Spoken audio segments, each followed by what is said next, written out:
हैं UPSC CSAT में एक टॉपिक प्रतिशतता।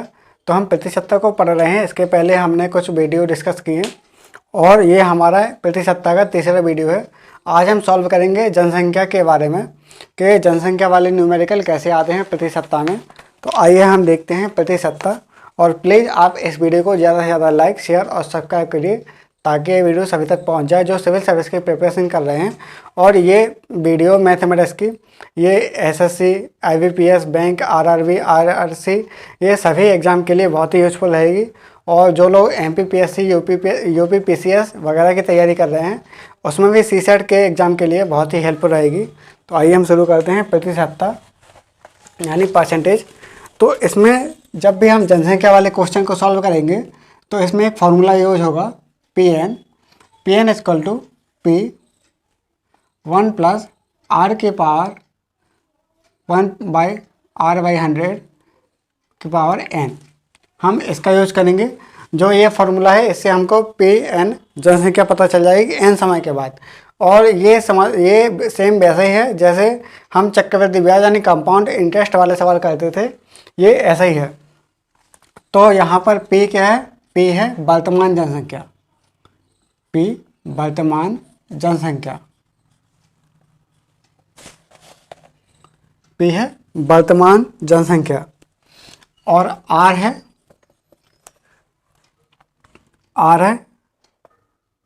जनसंख्या वृद्धि दर,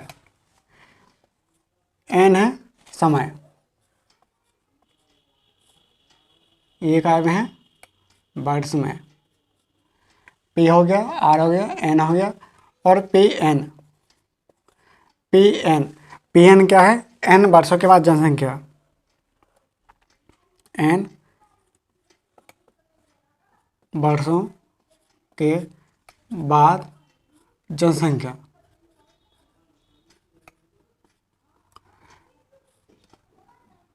एन वर्षों के बाद जनसंख्या।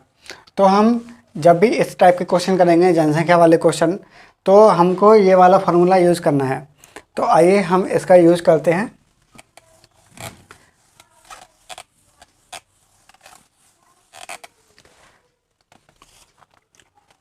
क्वेश्चन लिख लीजिए। यदि किसी गांव की जनसंख्या 10,000 हो तथा यह प्रतिवर्ष 10% की दर से बढ़ती हो। अगर किसी गांव की जनसंख्या 10,000 हो और वह प्रतिवर्ष 10% की वृद्धि दर से बढ़ रही हो तो 2 वर्ष के पश्चात गांव की जनसंख्या क्या होगी? 2 वर्ष पश्चात गांव की जनसंख्या क्या होगी? हमको ये क्वेश्चन सॉल्व करना है। जब भी हम इस टाइप के क्वेश्चन सॉल्व करेंगे तो उसमें एक ही चीज़ बहुत कॉमन आएगी कि हमको यही वाला फार्मूला यूज़ करना है। ये वाला फार्मूला हमको यूज करना है। तो आइए हम देखते हैं।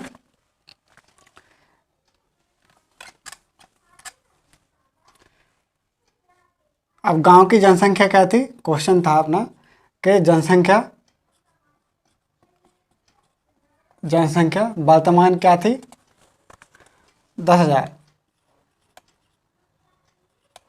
जनसंख्या 10,000 इतनी जनसंख्या थी। और कितनी दर से बढ़ रही है? दर आर बराबर कितना है? 10%। समय एन कितना है? समय एन है 2 वर्ष पश्चात, 2 वर्ष। तो इस वाले फॉर्मूले में हमें कुछ चीज़ें मिल गई हैं, जैसे पी मिल गया है, आर मिल गया है और एन मिल गया है। तो हम 2 वर्ष पश्चात जनसंख्या निकाल देंगे। कितने वर्ष पश्चात? 2 वर्ष पश्चात। तो P2 हमको ये निकालना है। जब हम इस टाइप के क्वेश्चन करेंगे तो सिंपल इसी वाले फार्मूले में वैल्यू रख देंगे। Pn यानी P2 ये क्या होगा? 10,000 1 प्लस आर के पावर 100, r/100। तो इसमें यहाँ हो जाएगा आर है अपना 10% डिवाइड बाई 100 की पावर एन कितना है? 2। तो यहाँ पर 10,000 आ गया। उसके बाद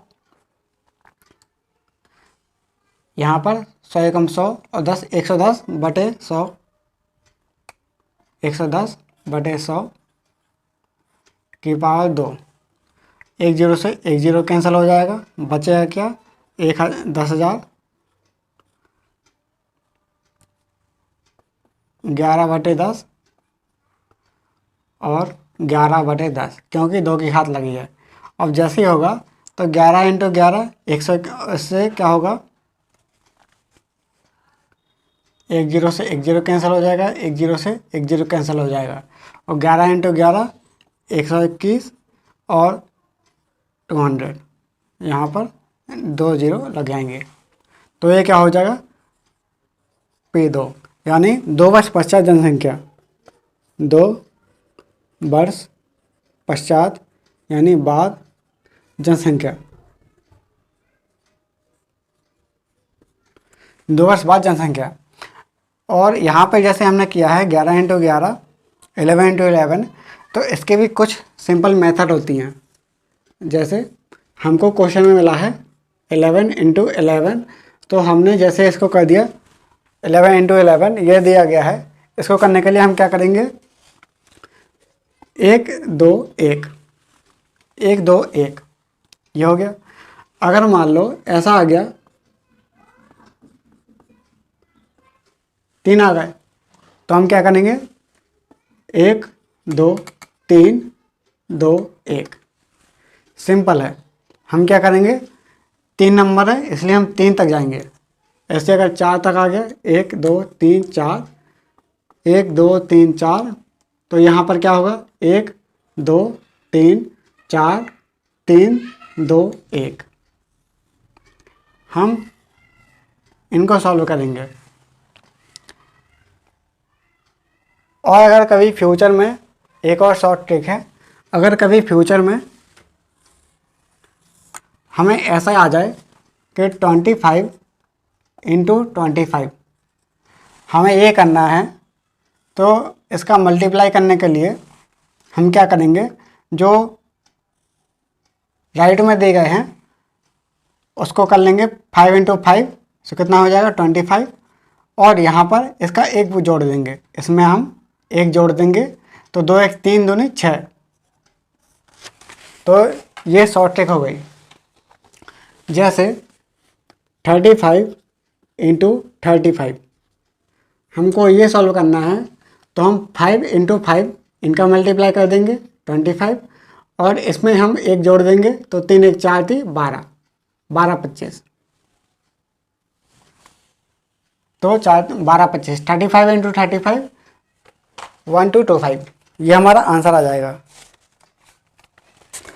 आइए हम अब थोड़ी आगे करते हैं।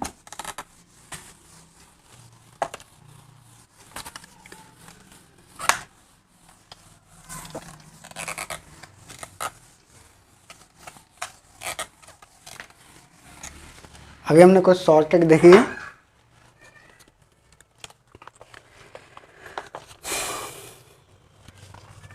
जैसे अभी हमने निकाला कि 2 वर्ष बाद जनसंख्या, ऐसे हम 2 वर्ष पहले भी जनसंख्या निकाल सकते हैं। जब भी हम 2 वर्ष पहले, अगर हम पहले जनसंख्या निकालेंगे तो जो n की पावर थी n की पावर माइनस कर देंगे। जैसे यहाँ पर p है, जो p है मान लो 10,000, p 10,000 ही है, n कितना है 2 वर्ष पहले, 2 वर्ष पहले। जब 2 वर्ष पहले लिखेंगे तो यहाँ पर माइनस n हो जाएगा, यहाँ पर क्या हो जाएगा -2, यानी -n की पावर, और यहाँ पर r हो जाएगा, r सेम ही रहेगा।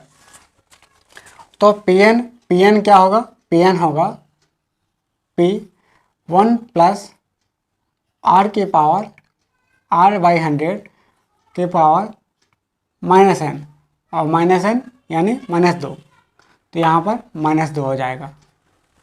और r यहाँ पर मान लो 10% ही दी गई है, 10%, तो इसको हम सॉल्व करने के लिए क्या करेंगे, यही सिंपल फार्मूला लगाएंगे कि pn यानी p2, हमको 2 वर्ष पहले जनसंख्या निकालनी है, तो n = 10,000 1 प्लस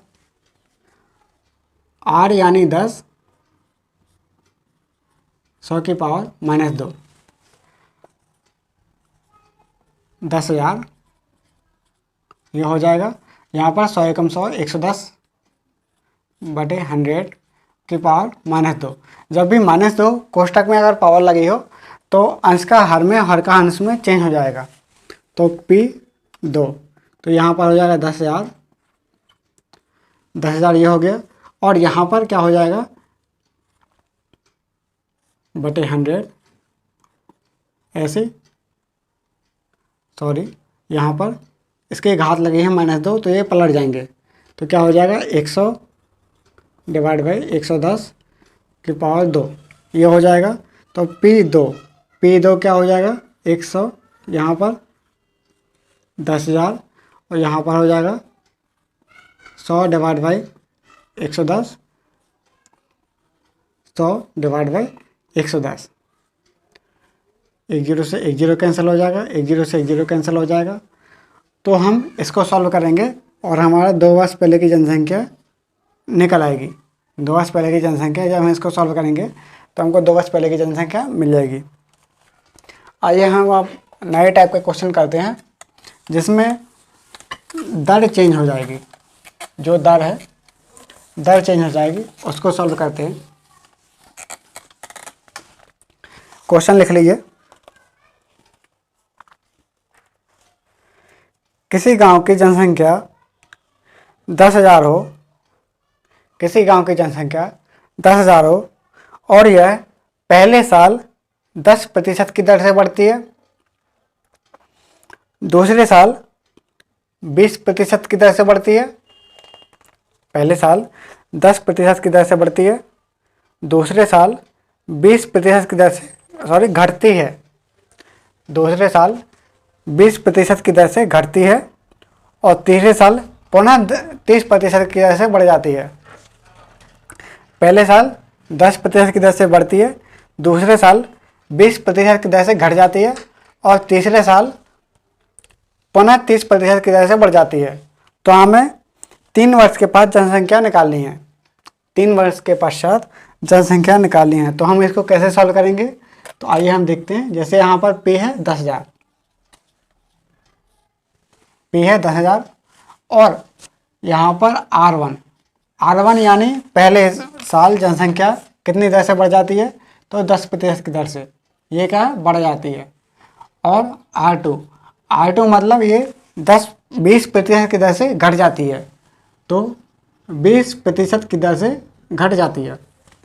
और R3 है पुनः 30% की दर से बढ़ जाती है। जब ये 30% की दर से बढ़ जाती है और समय कितना है n, समय n कितना है, n है इसमें हमको 3 साल यानी 3 वर्ष, 3 इयर्स। हमें अब क्या करना है, 3 वर्ष के पश्चात जनसंख्या निकालनी है। जब हम 3 वर्ष के पश्चात जनसंख्या निकालेंगे तो जो R है यहाँ पर उसमें थोड़ा फेरबदल करेंगे। जैसे यहाँ पर हमको Pn निकालनी है, Pn जब इसका यूज करेंगे तो एक क्या होता है, फार्मूला होता है।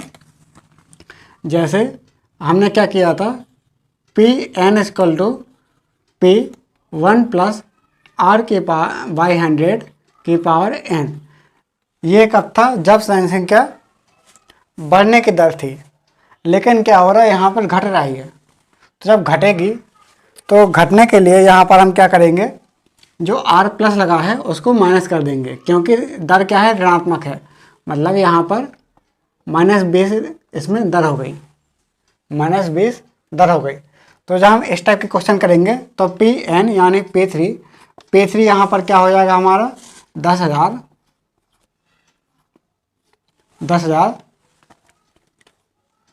इसी वाले फार्मूले में वैल्यू रख रहे हैं 10,000 और Pn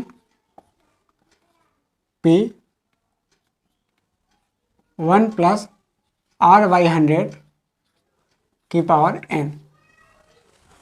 ये जब है, जब दर ऋणात्मक हो तो इसमें हम क्या करेंगे, 10,000 तो आ गया और यहाँ पर क्या है 10% बढ़ रही है, तो 1 + 10/100 की पावर 1, क्योंकि एक ही साल बड़ी है। फिर ऐसे यहाँ पर हो जाएगा 1 माइनस 20/100 की पावर 1, और ऐसे यहाँ पर एक बार हो जाएगा 1 प्लस 30/100 की पावर 1। ये ऐसा हो जाएगा। तो कुल मिला के हमारा आंसर आएगा 10,000 यहाँ पर कर दिया, और यहाँ पर हो जाएगा 110/100। यहाँ पर हो जाएगा 100 एकम 100 में से 20 जाएंगे तो 80/100, और यहाँ पर 100 एकम 100 और 23 130/100। तो हमारा इसमें से आंसर आ जाएगा। हम देखते हैं 2 0 से 2 0 कैंसिल, ऐसे यहाँ पर 2 0 से 2 0 कैंसिल हो जाएंगे, और फिर यहाँ पर 1 0 से 1 0 कैंसिल, और 1 0 से 1 0 कैंसिल। तो हम जब इस क्वेश्चन को यहाँ पर सॉल्व करेंगे तो हमारा आंसर आ जाएगा। वो कैसे आएगा? 11 8 88 इंटू 13, 88 इंटू 13। तो हमारा इतने को सॉल्व करने के बाद आंसर आ जाएगा। कैसे होगा? आंसर आएगा इसका 11440। इसको सॉल्व करते रहना, आंसर इतना ही आएगा। P3 ये क्या हो जाएगा? 3 साल बाद जनसंख्या इतनी होगी। देख लीजिए।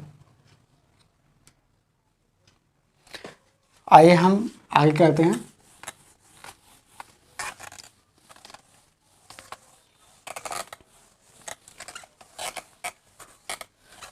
हम बहुत ही एक अच्छा सवाल करेंगे जो यूपीएससी में आ चुका है, उसी को सॉल्व करेंगे।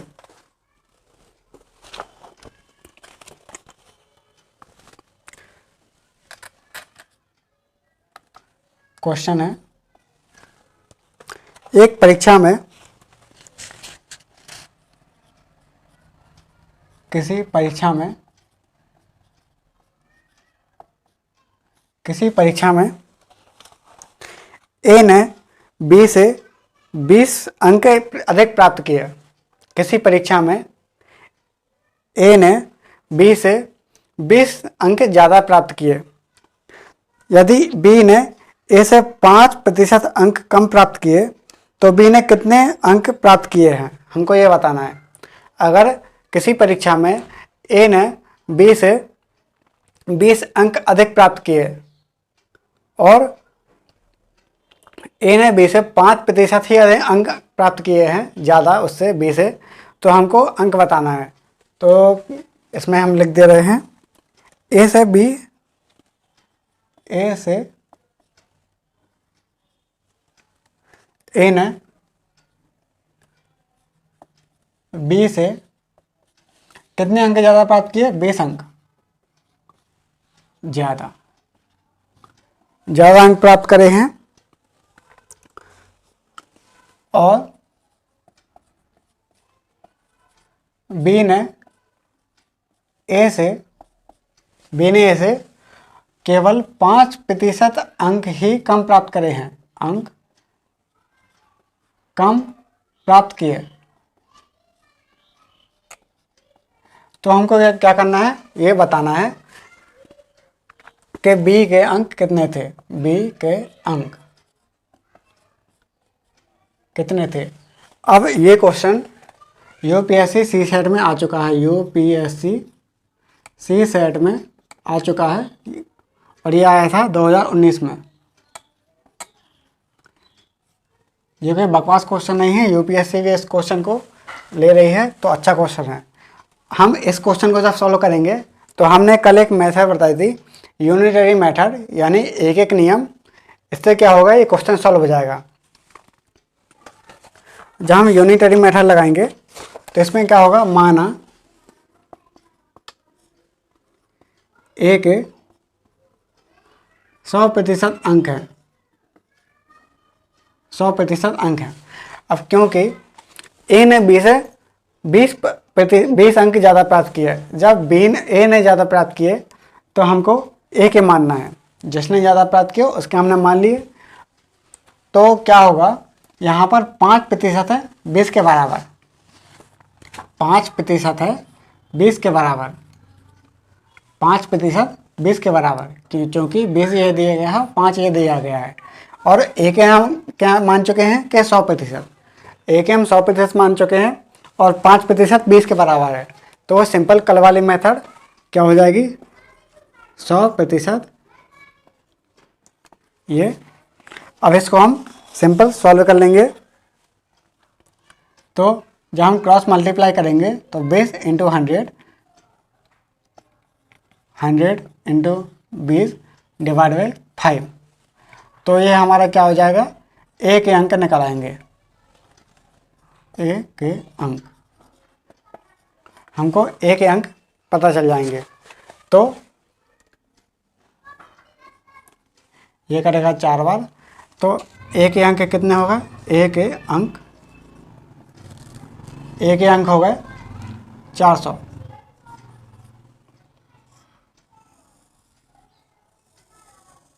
ए के अंक 400 हो गए।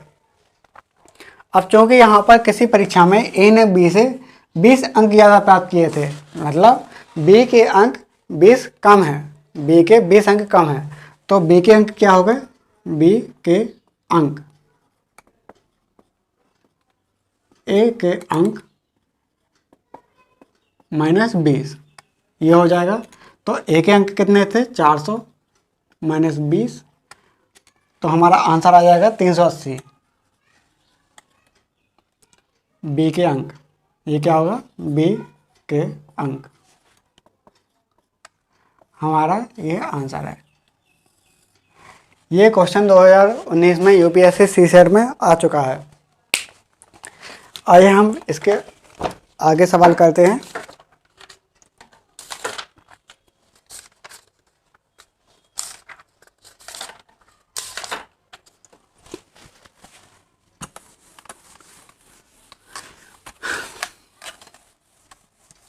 बहुत ही अच्छा सवाल है, आइए हम उसको करते हैं।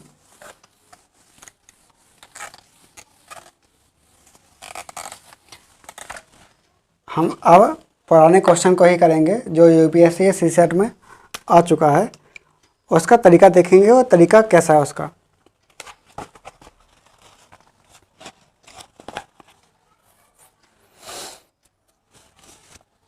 यदि इसको लिख लीजिए आप, यदि ऐसी कोई नीति है, क्वेश्चन लिखिए, यदि ऐसी कोई नीति है कि किसी समुदाय की 1/3 आबादी, 1/3 आबादी जनसंख्या प्रति एक स्थान को छोड़कर किसी दूसरे स्थान चली जाती है, 1/3 आबादी किसी स्थान को छोड़कर दूसरे स्थान चली जाती है, तो शेष 6वें वर्ष बाद उस समुदाय की शेष बची आबादी क्या होगी यदि इस अवधि के दौरान जनसंख्या में आगे और कोई वृद्धि ना हुई हो। इस क्वेश्चन को हम सॉल्व करते हैं। क्वेश्चन में क्या है, यहाँ पर क्वेश्चन के जनसंख्या, समुदाय की आबादी, समुदाय की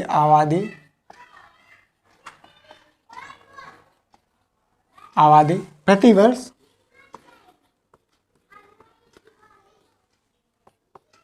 एक तिहाई यानी 1/3 स्थानांतरित हो जाती है, एक स्थान को छोड़कर दूसरे स्थान चली जाती है, मतलब स्थानांतरित हो जाती है। तो इस स्थान की तो जनसंख्या कम हो गई, तो हम इसको सॉल्व करने के लिए क्या करेंगे, समुदाय की आबादी 1/3 हो जाती है या फिर घट जाती है या फिर स्थानांतरित हो जाती है, स्थानांतरित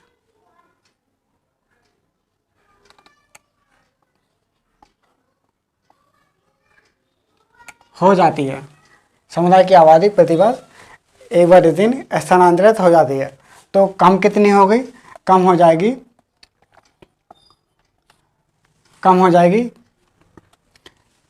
स्थानांतरित हो जाती है, यानी कम हो जाएगी कितनी, 1/3 कम हो जाती है। तो हमको 6 साल बाद आबादी निकालनी है, 6 वर्ष बाद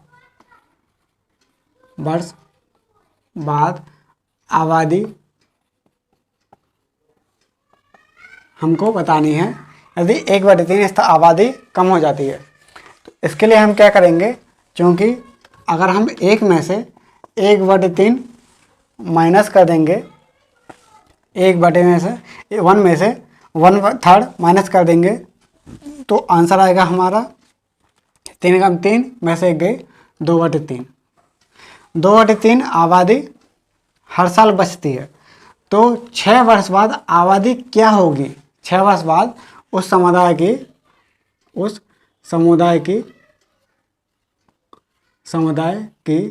आबादी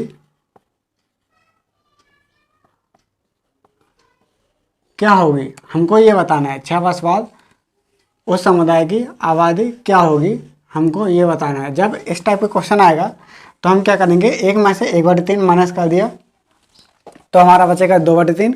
और चूँकि कितना है समय, 6 वर्ष बाद, तो समय 6 वर्ष बाद है, तो PN यहाँ पर हम 6 वर्ष बाद निकालेंगे तो 2/3, इसको हम 6 बार लिख देंगे, 2/3 2/3 2/3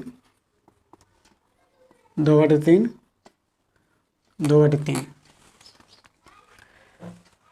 इतना आ जाएगा। और हम इसको सॉल्व करेंगे तो क्या आएगा, 2 दूनी 4 दूनी 8 दूनी 16 दूनी 32 दूनी 64 और 64 ये आ जाएगा। और 729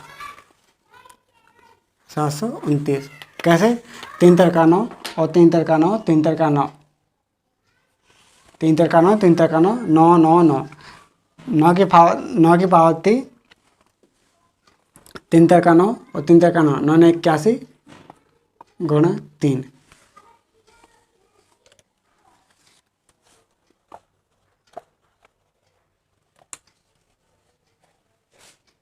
यहाँ पर 9 हो जाएगा, 3 तिरका 9, तो हमारा ये आंसर आ जाएगा। तो PN यानी P 6 साल बाद हमारी जनसंख्या इतनी होगी।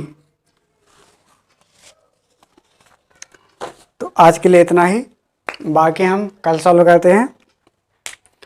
और प्लीज़ आप इस वीडियो को ज़्यादा से ज़्यादा लाइक, शेयर और सब्सक्राइब करिए ताकि ये वीडियो सभी तक पहुंच जाए जो मैथमेटिक्स की तैयारी कर रहे हैं CSET के लिए। और ये सभी एग्ज़ाम के लिए हेल्पफुल रहेगी, जैसे SSC, IBPS, बैंक, RRB।